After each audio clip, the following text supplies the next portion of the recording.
왕의 말을 들어라. 조선 최고의 성군 세종, 그가 쌓아온 32년의 업적을 단 한 번에 무너뜨릴 뻔한 가장 위험한 고집 하나가 있었습니다. 신하들이 목숨을 걸고 반대하고 왕실의 체면이 바닥에 떨어질 위기였지만 세종은 끝내 물러서지 않았습니다. 만약 이 선택이 실패했다면 우리는 오늘날 세종을 성군이 아니라 사사로운 선택으로 나라를 흔든 왕으로 기억했을지도 모릅니다. 그가 남긴 모든 업적이 이 결정 하나로 지워질 수도 있었습니다.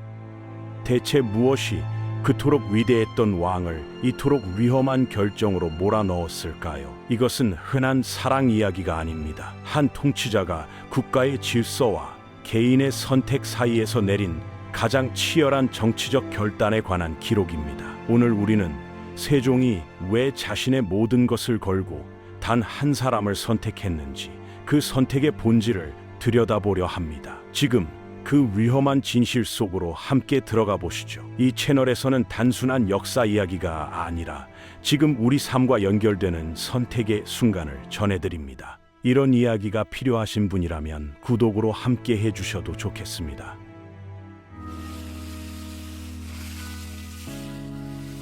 1418년 22살의 충녕대군이 왕위에 올랐습니다. 세종의 시작이었습니다. 그에게는 이미 정비 소헌 왕후가 있었고 여러 후궁들이 궁중에 자리하고 있었습니다. 왕실의 질서는 안정적이었고 신하들은 새로운 임금의 통치에 기대를 걸고 있었습니다. 태종이 물러나고 젊은 왕이 들어선 조선은 새로운 시대를 맞이하고 있었습니다. 신하들은 세종이 학문에 뛰어난 인물이라는 것을 알고 있었습니다. 하지만 그것만으로는 부족했습니다. 왕은 학자가 아니라 통치자야 했습니다. 권력의 균형을 이해하고 신하들을 다스리며 왕실의 위엄을 지켜야 했습니다. 세종은 그것을 모를 리 없었습니다. 하지만 즉위 초기부터 그의 시선은 자꾸만 한 곳으로 향했습니다. 중전에서 일하는 한 궁녀에게로. 그녀는 내자시 출신의 지밀날 라인이었습니다. 이름조차 기록되지 않을 만큼 낮은 신분이었지만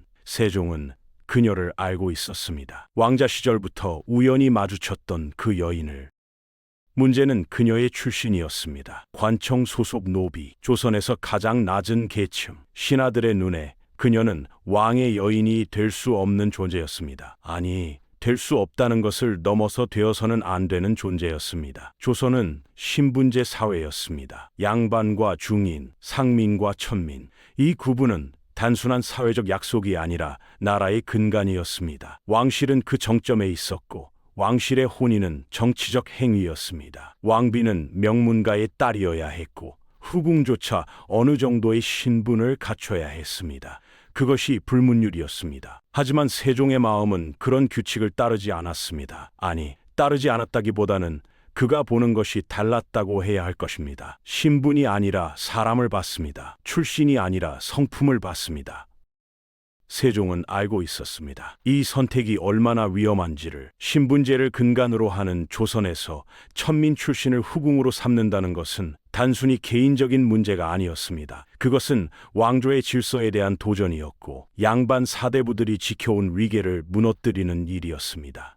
신하들이 가만히 있을 리 없었습니다. 반발이 거셀 것이 분명했습니다. 상소가 빗발칠 것이고 조정은 들끓을 것이며 어쩌면 왕권 자체가 흔들릴 수도 있었습니다. 더 나아가 만약 이 선택이 실패한다면 어떻게 될까요? 세종은 성군이 아니라 사사로운 감정으로 나라를 흔든 왕으로 기록될 수도 있었습니다. 한글을 만들고 과학을 발전시킨 업적도 모두 무색해질 수 있었습니다. 역사는 그를 어리석은 왕으로 기억했을 것입니다. 하지만 세종은 멈추지 않았습니다. 그의 선택 뒤에는 어떤 계산이 있었던 걸까요? 아니면 정말로 모든 것을 무릅쓸 만한 다른 이유가 있었던 걸까요? 궁중에는 이미 여러 후궁들이 있었습니다. 영빈 강씨는 세종이 왕위에 오르기 전부터 총애를 받아온 인물이었고 이미 화의군이라는 왕자까지 낳은 상태였습니다. 다른 후궁들도 각자의 세력을 형성하고 있었습니다. 후궁이라는 존재는 단순히 왕의 여인이 아니었습니다. 그들은 각자의 친정 세력과 연결되어 있었고 궁중 내에서 복잡한 권력 관계를 형성하고 있었습니다. 그런 상황에서 신분이 낮은 궁녀 하나를 특별히 대우한다는 것은 기존 질서를 흔드는 일이었습니다. 세종은 그 사실을 모르지 않았습니다. 오히려 정확히 알고 있었기에 더욱 신중하게 움직였습니다. 그는 즉위 초기에 바로 행동하지 않았습니다. 시간을 두고 지켜봤고 상황을 관찰했으며 명분을 쌓아갔습니다. 소헌 왕후는 이 모든 상황을 지켜보고 있었습니다. 왕비로서 남편의 선택을 어떻게 받아들여야 할지 고민했을 것입니다. 조선시대 왕비의 지위는 특별했습니다. 단순히 왕의 아내가 아니라 내명부의 수장이었고 궁중 여성들의 위계를 관리하는 책임자였습니다. 후궁들이 들어오고 나가는 것을 관리하는 것도 왕비의 역할이었습니다. 소헌 왕후가 반대했다면 세종의 계획은 어려웠을 것입니다. 하지만 흥미로운 점은 소헌 왕후가 그 궁녀를 미워하지 않았다는 사실입니다. 오히려 그녀를 자신의 처소에서 일하게 했고 신뢰했습니다. 이것은 단순한 관용이 아니었습니다. 소헌 왕후는 그 여인의 성품을 직접 확인하고 있었던 것입니다. 왕이 선택한 여인이 과연 그럴 만한 가치가 있는 사람인지를, 그녀가 궁중의 질서를 해치지 않고 조화롭게 지낼 수 있는 사람인지를. 그 궁녀는 나이 13세에 입궁하여 행실이 발랐다. 어머니의 병을 고치기 위해 약값을 벌려고 했던 어린 소녀였습니다. 가난한 집안에서 태어나 평생을 그 굴레에서 벗어날 수 없을 것 같았던 아이. 하지만 그녀에게는 무언가 특별한 점이 있었습니다. 내자시에서 일할 때부터 성실함이 돋보였습니다. 시키는 일을 묵묵히 해냈고 불평하지 않았으며 다른 사람들을 배려할 줄 알았습니다. 그런 성품이 주변 사람들의 눈에 띄었고 결국 중전으로 발탁되는 계기가 되었습니다. 소헌 왕후의 처소에서 일하게 된 그녀는 더욱 조심스러웠을 것입니다. 왕비를 가까이서 모신다는 것은 큰 영광이었지만 동시에 위험한 일이기도 했습니다. 한 번의 실수도 용납되지 않는 자리였습니다. 그녀는 그것을 알고 있었고 더욱 근신하며 일했습니다. 세종은 왕자 시절부터 그녀를 알고 있었습니다. 복도에서 우연히 마주쳤을 때 그녀의 눈빛에서 무언가를 봤습니다. 두려움이 아니라 진심을 봤습니다. 다른 궁녀들이 왕족을 보면 떨거나 아첨하는 것과 달리 그녀는 그저 한 사람으로서 대했습니다. 물론 예를 갖추었지만 그 안에는 진정성이 있었습니다. 세종이 왕위에 오른 후에도 그 느낌은 변하지 않았습니다. 그녀는 여전히 조용히 자신의 일을 했고 세종이 중전을 방문할 때마다 곁에서 시중을 들었습니다. 세종은 그녀를 관찰했습니다. 어떻게 일하는지, 어떻게 사람들을 대하는지, 어떤 성품을 가졌는지. 시간이 지날수록 세종의 확신은 커졌습니다. 이 여인은 다르다는 것을, 신분은 낮지만 마음은 고귀하다는 것을. 하지만 세종은 여전히 조심스러웠습니다. 왕의 선택은 개인적인 것이 아니었기 때문입니다. 모든 결정에는 정치적 의미가 담겨 있었고 파장이 따랐습니다. 세종은 명분이 필요했습니다. 단지 자신이 좋아한다는 이유만으로는 신하들을 설득할 수 없었습니다. 그래서 그는 시간을 두고 상황을 만들어갔습니다. 소헌 왕후가 그 궁녀를 신뢰하게 만들었고 궁중 사람들이 그녀의 성품을 인정하게 했습니다. 충분한 시간이 지나고 충분한 명분이 쌓였을 때 세종은 움직이기 시작했습니다. 1427년, 즉위한 지 9년이 지난 후였습니다. 세종은 이미 왕권을 확고히 한 상태였고 신하들과의 관계도 안정되어 있었습니다. 이제 자신의 뜻을 관철시킬 수 있는 시점이라고 판단한 것입니다. 하지만 세종에게는 깊은 내면의 고뇌가 있었습니다. 밤마다 그는 고민했을 것입니다. 과연 이 선택이 옳은 것인가? 개인적인 감정 때문에 나라를 위험에 빠뜨리는 것은 아닌가? 만약 이것이 잘못된 판단이라면 자신은 어떤 왕으로 기억될 것인가? 그러나 세종도 아직 알지 못했습니다. 이 선택이 얼마나 큰 저항에 부딪힐지, 그리고 그 저항을 돌파하는 데 얼마나 많은 에너지가 필요할지를. 세종은 그 궁녀를 정식으로 후궁의 반열에 올렸습니다. 귀인이라는 품계를 내린 것입니다. 소식이 전해지자 궁중은 술렁이기 시작했습니다. 천민 출신이 후궁이 되다니 사람들은 믿을 수 없다는 표정을 지었습니다. 하지만 그것은 시작에 불과했습니다. 진짜 폭풍은 조정에서 일어났습니다. 신하들이 들고 일어난 것입니다. 상소가 올라왔고 도승지를 비롯한 주요 신하들이 세종을 찾아왔습니다. 전하, 신분의 차이를 무시하면 나라의 기강이 무너집니다. 도승지 김돈의 목소리는 단호했습니다. 천한 종의 몸으로 어찌 임금의 여인이 될 수 있습니까? 이는 조선 개국 이래 없던 일입니다. 다른 신하들도 가세했습니다. 만백성이 우습게 볼 것입니다. 왕실의 위엄이 땅에 떨어질 것이옵니다. 후대에 무슨 말을 들으시려고 이런 결정을 하시는 것입니까? 신하들의 반대는 거셌습니다. 그들의 논리는 명확했습니다. 신분제는 조선의 근간이고 왕실은 그것을 지켜야 할 의무가 있다는 것. 천민을 후궁으로 삼는 것은 그 근간을 흔드는 행위라는 것. 세종은 신하들의 말을 듣고 있었습니다. 그들의 논리가 틀린 것은 아니었습니다. 조선은 신분제 사회였고 그 질서를 지키는 것이 왕의 책무이기도 했습니다. 하지만 세종은 물러서지 않았습니다. 오히려 반격을 시작했습니다. 신하들아, 과인이 묻겠다. 세종의 목소리는 침착했습니다. 옛날부터 궁녀의 세계에는 본래 귀천이 없었다. 노래하던 아이를 궁중에 들인 자도 있었고 일찍이 남을 섬기다가 궁중에 들어온 자도 있었다. 이것이 전례가 아니냐. 신하들은 잠시 말을 잃었습니다. 세종의 말이 사실이었기 때문입니다. 역사를 뒤져보면 신분이 낮은 여인이 후궁이 된 사례가 없지는 않았습니다. 하지만 그것은 예외적인 경우였고 대부분은 왕의 실수나 방종으로 치부되었습니다. 세종은 그런 전례를 끌어와 자신의 명분으로 삼은 것입니다. 더욱이 김씨는 13살에 궁중에 들어와 행실이 바르다. 과인이 직접 확인했다. 세종은 계속해서 자신의 논리를 펼쳤습니다. 그녀의 출신은 비록 천하지만 궁중에 들어온 후 쌓은 덕은 바른 것이다. 이것을 인정하지 못할 이유가 무엇이냐?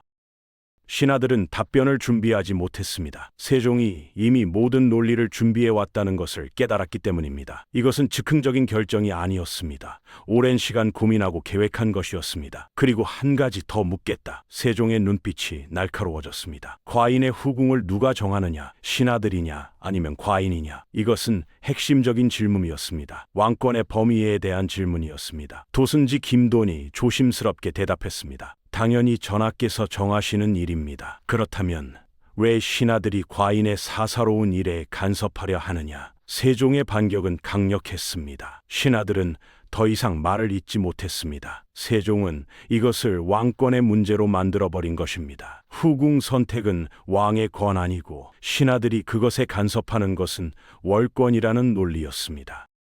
하지만 신하들도 쉽게 물러서지 않았습니다. 며칠 후 다시 상소가 올라왔습니다. 이번에는 다른 논리를 들고 왔습니다. 전하, 신분의 문제를 떠나서 이것은 왕실의 체면 문제입니다. 다른 나라에서 이 소식을 듣는다면 조선을 어떻게 보겠습니까? 명나라에서도 웃음거리가 될 것이옵니다. 외교적 체면을 끌고 온 것입니다. 세종은 이 논리에도 준비된 답을 내놓았습니다. 다른 나라는 우리 내정에 관심이 없다. 그들이 보는 것은 조선이 얼마나 강한가, 조선의 왕이 얼마나 현명한가이다. 과인이 누구를 후궁으로 삼든 그것이 조선의 국력과 무슨 상관이 있느냐. 세종의 답변은 현실적이었습니다. 실제로 다른 나라들은 조선의 내부 사정에 큰 관심이 없었습니다. 중요한 것은 조선이 명나라에 제대로 조공을 바치는가, 북방의 여진족을 잘 통제하는가 하는 것들이었습니다.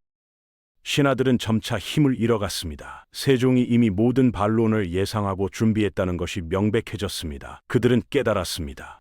이것은 단순한 개인적 선택이 아니라 왕권의 시험이라는 것을. 세종은 자신의 권한이 어디까지인지 확인하고 있었던 것입니다. 결국 신하들은 한 발 물러서야 했습니다. 완전히 인정한 것은 아니었지만 더 이상 강하게 반대할 명분이 없었습니다. 세종은 첫 번째 고비를 넘긴 것입니다. 그러나 이것은 시작에 불과했습니다. 진짜 시험은 지금부터였습니다.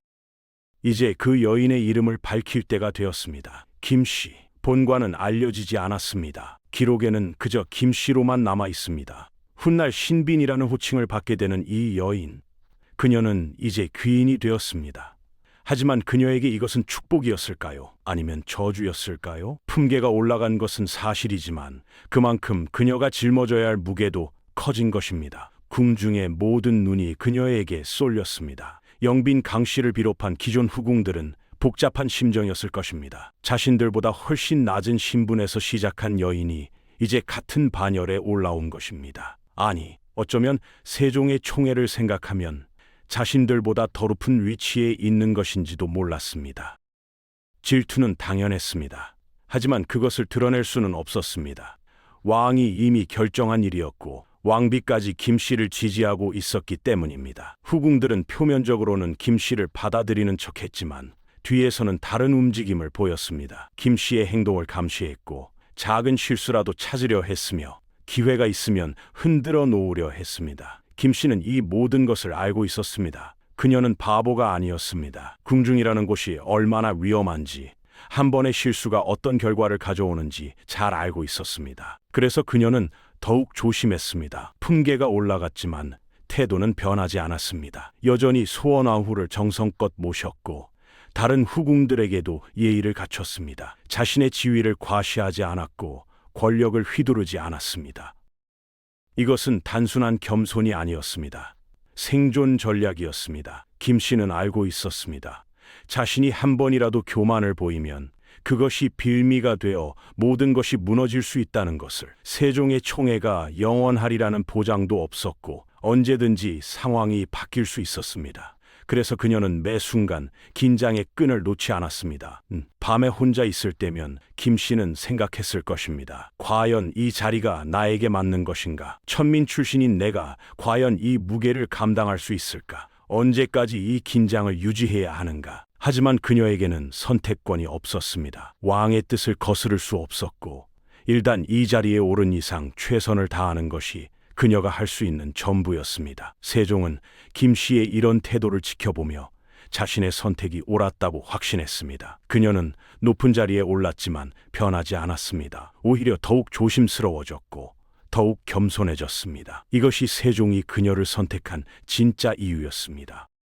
1439년 2월 세종은 다시 한번 놀라운 결정을 내렸습니다. 김 씨를 귀인에서 정일품 빈으로 승격시킨 것입니다. 이 소식이 전해지자 조정은 다시 한번 들끓었습니다. 전하, 이것은 너무 지나치십니다. 신하들이 다시 모여들었습니다. 귀인으로도 충분히 과분한데 이제 빈으로 삼으신다니 도저히 납득할 수 없습니다. 빈은 내명부에서 가장 높은 품계였습니다. 정일품으로 영의정과 같은 급이었습니다. 노비 출신이 조선 최고의 품계에 오르다니 신하들로서는 받아들이기 어려운 일이었습니다. 하지만 세종에게는 명분이 있었습니다. 그리고 그 명분은 신하들이 반박할 수 없는 것이었습니다. 김 씨의 천성이 부드럽고 아름다워 중전이 막내 아들을 기르게 했다. 세종의 목소리는 확신에 차 있었습니다. 성품이 근신하지 않았다면 중전이 하필 소생 아들을 기르게 했겠느냐. 이것이 핵심이었습니다. 소원왕후가 자신의 친아들, 그것도 막내인 영웅대군을 김 씨에게 맡겼다는 사실, 왕비가 후궁에게 친아들을 맡긴다는 것은 상상하기 어려운 일이었습니다. 왕비와 후궁은 기본적으로 경쟁 관계였고 서로를 견제하는 것이 일반적이었습니다. 하지만 소원왕후는 달랐습니다. 그녀는 김 씨를 신뢰했고 자신의 아들까지 맡길 만큼 그 신뢰가 깊었습니다. 신하들은 이 논리 앞에서 말문이 막혔습니다.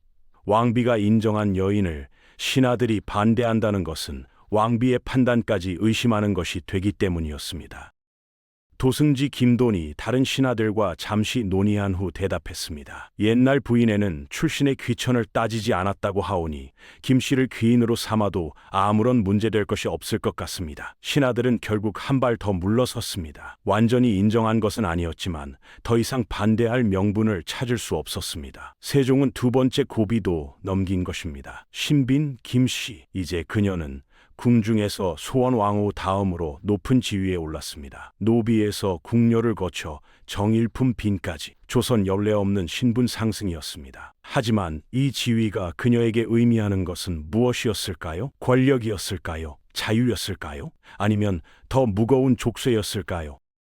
신빈이 된 후 김 씨의 삶은 이전과는 완전히 달라졌습니다. 모든 행동이 기록되었고 모든 말이 의미를 가졌습니다. 그녀는 이제 단순한 개인이 아니라 왕실의 일원이었고 그녀의 행동은 왕실 전체에 영향을 미쳤습니다. 책임이 막중했습니다. 한 번의 실수도 용납되지 않았고 항상 모범을 보여야 했습니다. 신비는 이 무게를 감당해야 했습니다. 하지만 그녀에게는 그것을 감당할 만한 힘이 있었습니다. 오랜 시간 궁중에서 다져진 인내심과 지혜가 있었습니다. 그리고 무엇보다 자신의 위치를 정확히 아는 현실 감각이 있었습니다. 신비는 알고 있었습니다. 자신이 아무리 높은 품계에 올랐어도 결국 자신은 후궁이라는 것을, 소원왕후가 정비이고 그 차이는 절대적이라는 것을. 그래서 신비는 품계가 올라간 후에도 소헌왕후를 더욱 정성껏 모셨습니다. 마치 여전히 지밀라인인 것처럼 행동했습니다. 소헌왕후는 신빈의 이런 태도에 만족했습니다. 높은 자리에 올라도 교만하지 않는 모습을 보며 자신이 그녀를 지지한 것이 옳았다고 확신했습니다. 두 여인 사이에는 묘한 신뢰가 형성되어 있었습니다. 경쟁자가 아니라 동반자로서의 관계였습니다. 이것은 조선 궁중 역사에서 매우 드문 경우였습니다. 대부분의 경우 왕비와 총애받는 후궁 사이에는 갈등이 있기 마련이었습니다. 명종 시절 문정 왕후와 경빈 박씨의 관계처럼 말입니다. 하지만 소헌 왕후와 신빈 김씨는 달랐습니다. 소헌 왕후가 신빈을 신뢰한 데에는 이유가 있었습니다. 신빈은 결코 왕후의 영역을 침범하지 않았습니다. 세종의 총애를 받았지만 그것을 정치적 권력으로 전환하려 하지 않았습니다. 궁중 인사에 개입하지 않았고 자신의 세력을 키우려 하지 않았으며 소헌 왕후의 권위에 도전하지 않았습니다. 신비는 자신의 역할을 정확히 이해하고 있었습니다. 자신은 세종의 여인이지 궁중의 권력자가 아니라는 것을. 이런 태도가 소헌 왕후의 신뢰를 얻게 만들었고 결국 두 여인 사이의 평화를 가능하게 했습니다. 세종은 이 상황을 지켜보며 안도했을 것입니다. 자신이 사랑하는 두 여인이 서로를 존중하며 지내는 모습을 보는 것은 그에게도 큰 위안이었을 것입니다. 하지만 궁중의 다른 후궁들은 상황이 달랐습니다. 영빈 강씨는 여전히 신빈을 경계하고 있었습니다. 자신보다 훨씬 늦게 입궁했고 훨씬 낮은 신분에서 시작한 여인이 이제 자신을 뛰어넘어 최고 품계에 올랐습니다. 영빈 강씨로서는 참담한 심정이었을 것입니다. 하지만 이제는 어쩔 수 없었습니다. 왕의 결정은 확고했고 왕비까지 신빈을 지지하고 있었으니 말입니다. 영빈 강씨는 표면적으로는 신빈을 인정하는 척했지만 속으로는 언제든 기회가 있으면 끌어내리고 싶어 했을 것입니다. 다른 후궁들도 비슷한 심정이었습니다. 질투와 시기가 뒤섞인 복잡한 감정들.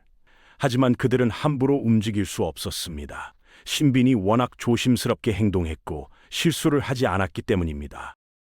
1427년부터 1439년까지 신빈 김씨는 6명의 왕자를 낳았습니다. 계양군, 의창군, 밀성군, 익현군, 영흥군, 담양군, 6 아들. 이것은 놀라운 기록이었습니다. 세종의 모든 후궁 중에서 소헌 왕후 다음으로 많은 자녀를 둔 것입니다. 매번 왕자를 출산할 때마다 신빈의 지위는 더욱 확고해졌습니다. 왕자의 어머니라는 것은 단순한 후궁이 아니라 왕실의 중요한 구성원이라는 의미였습니다. 영빈 강씨를 비롯한 다른 후궁들은 이 상황을 지켜보며 부러움과 질투를 느꼈습니다. 하지만 이제는 신빈에게 대들 엄두조차 낼 수 없었습니다.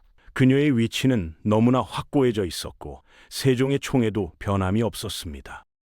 하지만 여기서 주목해야 할 점이 있습니다. 신빈의 아들들은 모두 왕위 계승 서열에서 밀려나 있었습니다. 소헌 왕후가 낳은 왕자들이 먼저였고 그들이 왕통을 이었습니다. 신빈의 아들들은 군으로 봉해져 왕실의 방계로 남았습니다. 문종, 세조, 안평대구, 금성대군, 소헌 왕후의 아들들이 중심이었고 신빈의 아들들은 주변부였습니다. 이것은 우연이었을까요? 아니면 세종의 의도적인 선택이었을까요? 세종은 신빈을 사랑했지만 동시에 조선의 왕이었습니다. 왕위 계승은 감정으로 결정할 수 있는 문제가 아니었습니다. 신분의 벽은 개인적인 관계에서는 무너뜨릴 수 있었지만 왕위 계승이라는 국가의 근간에서는 여전히 유효했습니다. 세종은 이 선을 정확히 지켰습니다. 신빈을 최고 품계에 올렸지만 그녀의 아들들을 왕위 계승 서열의 맨 앞에 두지는 않았습니다. 이것이 세종의 균형 감각이었습니다. 개인의 선택과 국가의 질서 사이에서 그는 타협점을 찾아냈습니다. 완벽하다고 볼 수는 없지만 그나마 최선의 방법이었을 것입니다. 신빈도 이것을 이해하고 있었습니다. 자신의 아들들이 왕이 되기를 바라지 않았습니다. 아니, 바랄 수 없었습니다. 그것은 자신의 한계를 넘어서는 일이었고, 자칫하면 모든 것을 잃을 수도 있는 위험한 욕심이었습니다. 신비는 주어진 것에 만족했습니다. 6명의 건강한 아들을 낳았고 그들이 왕자로 인정받았으며 왕실의 일원으로 대우받고 있었습니다. 그것으로 충분했습니다.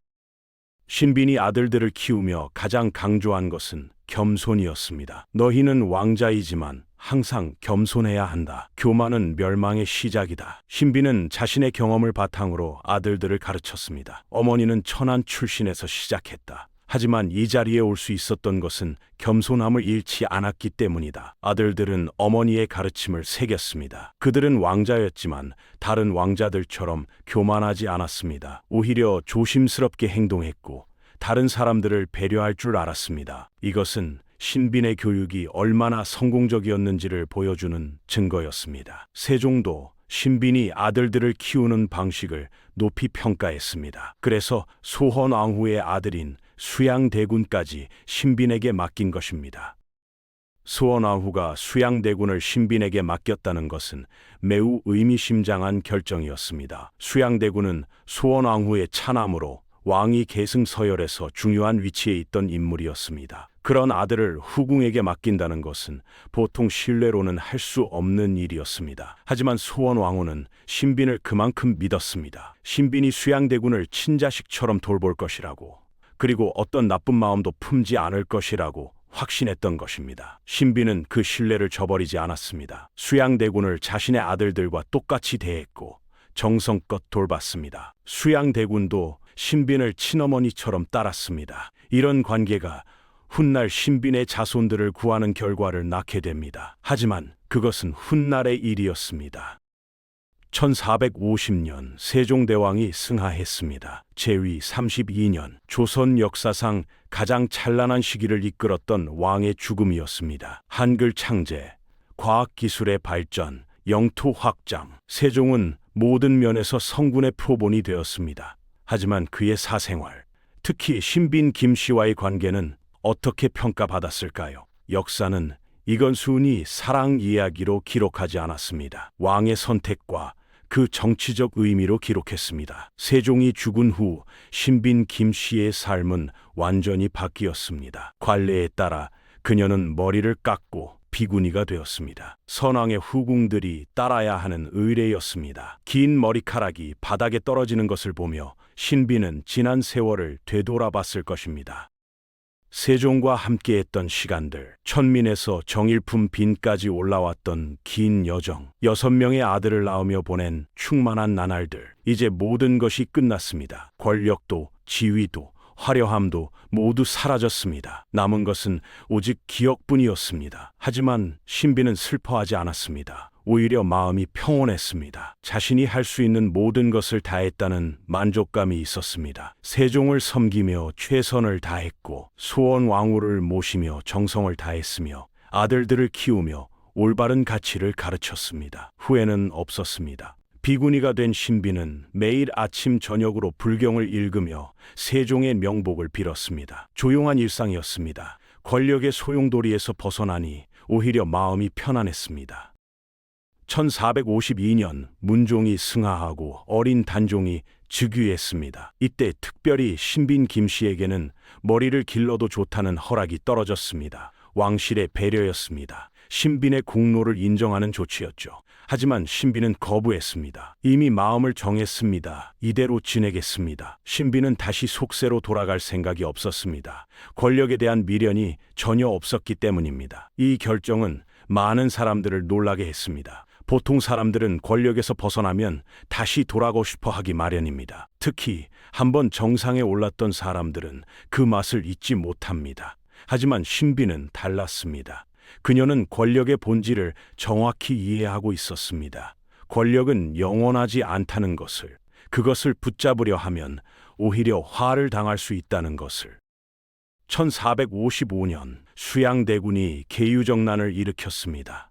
어린 단종을 몰아내고 왕위에 올라 세조가 되었습니다. 이 과정에서 많은 왕족들이 목숨을 잃었습니다. 특히 단종을 지지했던 세력들은 철저히 숙청당했습니다. 해빈 양씨의 경우가 대표적이었습니다. 그녀는 단종의 생모로서 어린 왕을 지키려 했습니다. 도덕적으로는 옳은 선택이었습니다. 정당한 왕을 보호하는 것은 신하이자 어머니로서 당연한 일이었습니다. 하지만 현실은 잔인했습니다. 해빈 양 씨의 아들들은 모두 처형당했고 친정 식구들까지 연좌되어 멸문지화를 당했습니다.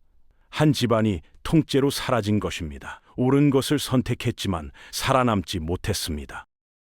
반면 신빈 김 씨는 어떻게 했을까요? 그녀는 정치에 개입하지 않았습니다. 단종을 지지하지도 세조를 지지하지도 않았습니다. 그저 조용히 자신의 자리를 지켰을 뿐입니다. 누가 왕이 되든 충성을 다하겠다는 태도를 보였습니다. 이것은 도덕적으로 비난받을 수 있는 선택이었을까요? 혹시 비겁한 것이었을까요? 하지만 결과는 명확했습니다. 신빈 김 씨의 아들들은 한 명도 처형당하지 않았습니다. 오히려 세조의 보호를 받았고 자손들이 번창할 수 있었습니다. 여기서 우리는 질문해야 합니다. 과연 무엇이 옳은 선택이었을까요? 해빈 양 씨처럼 도덕을 선택하고 멸문당하는 것이 옳았을까요? 아니면 신빈 김 씨처럼 현실을 받아들이고 살아남는 것이 옳았을까요? 이 질문에는 정답이 없습니다. 하지만 분명한 것은 신빈 김 씨의 선택이 자손들에게 미래를 열어주었다는 사실입니다. 세조가 신빈의 아들들을 보호한 데에는 이유가 있었습니다. 신빈이 어린 시절 수양대군을 돌봤다는 사실을 세조는 기억하고 있었습니다. 친어머니처럼 자신을 사랑해 주었던 신빈에게 은혜를 갚고 싶었던 것입니다. 그래서 신빈의 아들들을 보호했고 그들이 무사히 살 수 있도록 배려했습니다. 1418년 신빈이 목욕을 하러 강원도를 방문했을 때 세조는 직접 50섭을 하사했습니다. 이것은 신빈을 여전히 존경하고 있다는 증거였습니다. 신빈의 선택은 결과적으로 자손을 보호하는 결과를 낳았습니다. 만약 그녀가 정치에 깊이 개입했다면, 만약 그녀가 자신의 아들들을 왕위에 올리려 했다면 결과는 달랐을 것입니다. 하지만 신빈은 그런 욕심을 부리지 않았습니다. 자신에게 주어진 역할만 충실히 했고 그 이상을 바라지 않았습니다.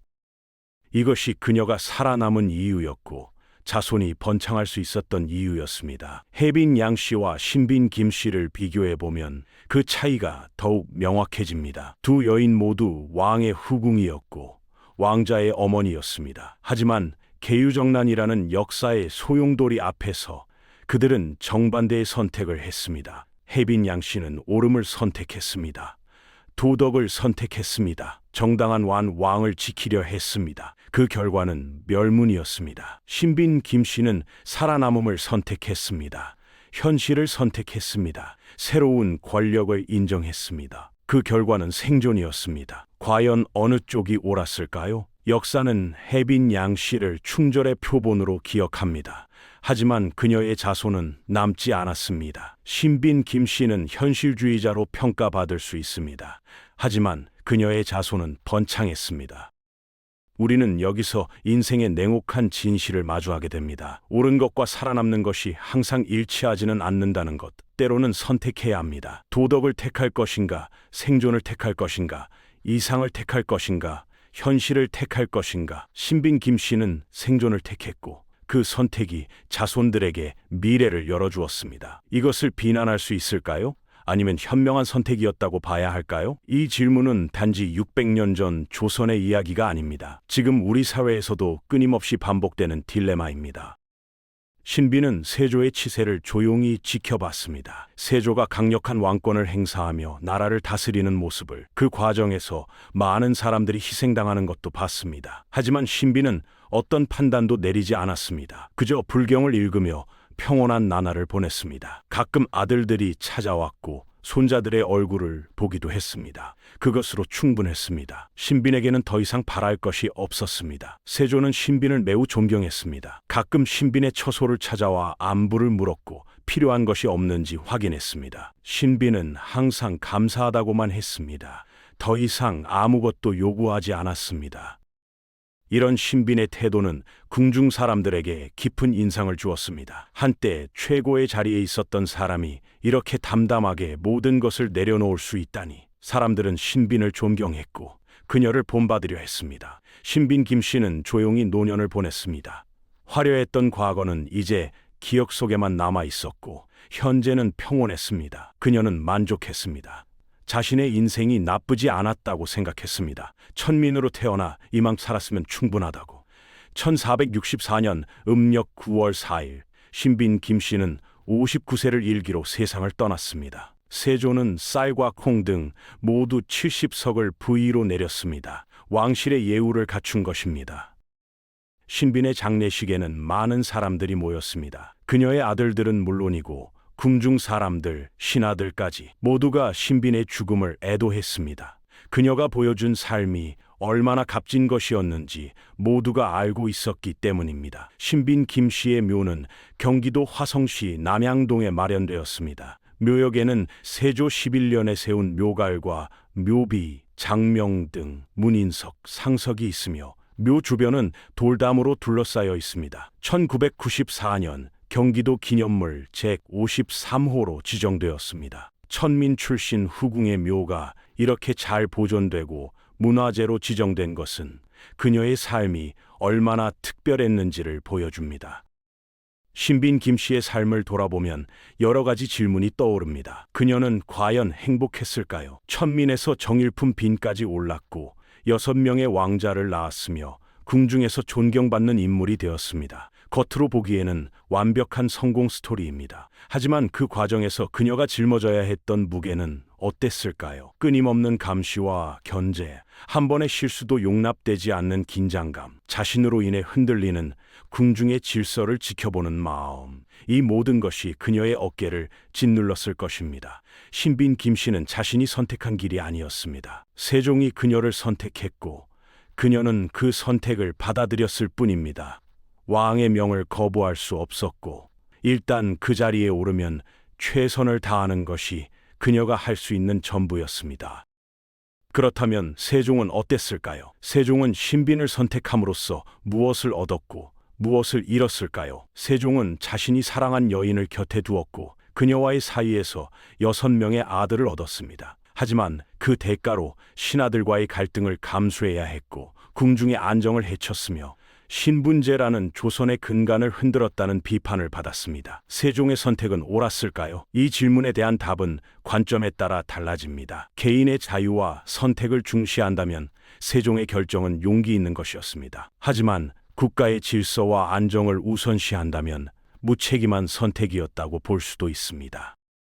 중요한 것은 세종이 이 모든 것을 알고도 선택했다는 사실입니다. 그는 신하들의 반대를 예상했고 정치적 파장을 계산했으며 그럼에도 불구하고 밀어붙였습니다. 이것은 단순한 감정의 문제가 아니었습니다. 세종은 자신의 권한이 어디까지인지 시험하고 있었던 것인지도 모릅니다. 왕권과 신권의 경계를 확인하고 자신의 의지를 관철시킬 수 있는지 확인하는 과정이었을 수 있습니다. 신빈 김씨는 그 과정에서 세종의 선택을 시험하는 존재였습니다. 신하들이 얼마나 강하게 반발하는지, 왕비가 어떻게 반응하는지, 궁중이 어떻게 흔들리는지 모든 것이 신빈을 중심으로 전개되었습니다. 결과적으로 세종은 성공했습니다. 신빈을 정일품 빈으로 만들었고 그녀는 그 자리를 지켰으며 자손들도 무사히 살아남았습니다. 하지만 이것이 완벽한 성공이었다고 말할 수 있을까요? 신빈의 아들들은 왕이 되지 못했습니다. 그들은 방계로 남았고 왕실의 주변부에 머물렀습니다. 이것은 신분의 벽이 여전히 유효하다는 증거였습니다. 세종은 개인적인 영역에서는 신분제를 무너뜨렸지만 국가적인 영역에서는 그것을 유지했습니다. 이것이 그가 찾은 타협점이었습니다. 우리는 여기서 한 가지 교훈을 얻을 수 있습니다. 권력자의 선택은 개인적인 것이 아니라는 점입니다. 세종의 선택은 그 자신과 신빈만의 문제가 아니었습니다. 그것은 신하들의 권력 구조에 영향을 미쳤고 왕실의 안정을 흔들었으며 조선의 신분제에 대한 논쟁을 불러일으켰습니다. 한 사람의 선택이 얼마나 많은 사람들에게 영향을 미치는지, 그리고 그 선택의 무게가 얼마나 무거운지를 보여주는 사례입니다. 세종은 그 무게를 짊어지고 갔고 끝까지 자신의 선택을 관철시켰습니다. 신빈 김 씨는 세종 사후 조용히 살다 갔습니다. 권력에 대한 미련을 보이지 않았고 정치에 개입하지 않았으며 자손들에게 겸손을 가르쳤습니다. 그녀가 보여준 것은 권력을 얻는 법이 아니라 권력에서 물러나는 법이었습니다. 많은 사람들이 권력을 얻으려 애쓰지만 정작 어려운 것은 권력을 내려놓는 것입니다. 신비는 그것을 보여줬습니다. 마지막으로 우리는 이런 질문을 던져야 합니다. 과연 우리는 세종처럼 선택할 수 있을까요? 모든 것을 알면서도, 모든 위험을 감수하면서도 자신이 옳다고 믿는 길을 갈 수 있을까요? 사랑과 책임이 충돌할 때, 개인의 행복과 공동체의 질서가 대립할 때 우리는 무엇을 버릴 수 있을까요? 그리고 신빈 김 씨처럼 선택할 수 있을까요? 권력을 얻었을 때 교만하지 않고 권력을 잃었을 때 미련을 갖지 않으며 살아남아야 할 때 현실을 받아들일 수 있을까요? 이것은 단지 600년 전 조선의 이야기가 아닙니다. 지금 우리 사회를 돌아보십시오. 회사에서, 조직에서, 가족 안에서 우리는 매일 비슷한 선택의 기로에 섭니다. 원칙을 지킬 것인가, 현실에 타협할 것인가, 옳은 편에 설 것인가, 이기는 편에 설 것인가, 퇴직 후 어떻게 살 것인가, 권력을 내려놓을 때 어떤 태도를 가질 것인가. 지금 우리 사회에서 신빈 김 씨처럼 선택할 수 있는 사람은 과연 몇이나 될까요? 이 이야기가 여러분 삶을 돌아보는데 조금이라도 도움이 되었다면 구독과 좋아요로 조용히 함께 해주시면 감사하겠습니다. 높은 자리에 있을 때 겸손을 지키고 그 자리에서 물러날 때 미련 없이 내려놓을 수 있는 사람 말입니다. 우리는 대부분 권력을 붙잡으려 하고 지위에 집착하며 과거의 영광을 놓지 못합니다. 신빈 김 씨는 그렇지 않았습니다. 그래서 그녀의 이야기가 우리에게 울림을 주는 것입니다. 세종과 신빈 김 씨의 이야기는 끝났지만 그들이 남긴 질문은 여전히 우리 곁에 남아 있습니다. 선택의 무게, 책임의 의미, 권력의 본질, 그리고 무엇보다 어떻게 살 것인가에 대한 질문, 이 모든 것에 대해 생각해 볼 시간입니다. 여러분은 어떤 선택을 하시겠습니까? 이 영상이 여러분의 삶에 대해 생각해 보는 계기가 되었기를 바랍니다. 구독과 좋아요는 더 많은 분들에게 이런 이야기를 전하는 데 큰 힘이 됩니다. 감사합니다.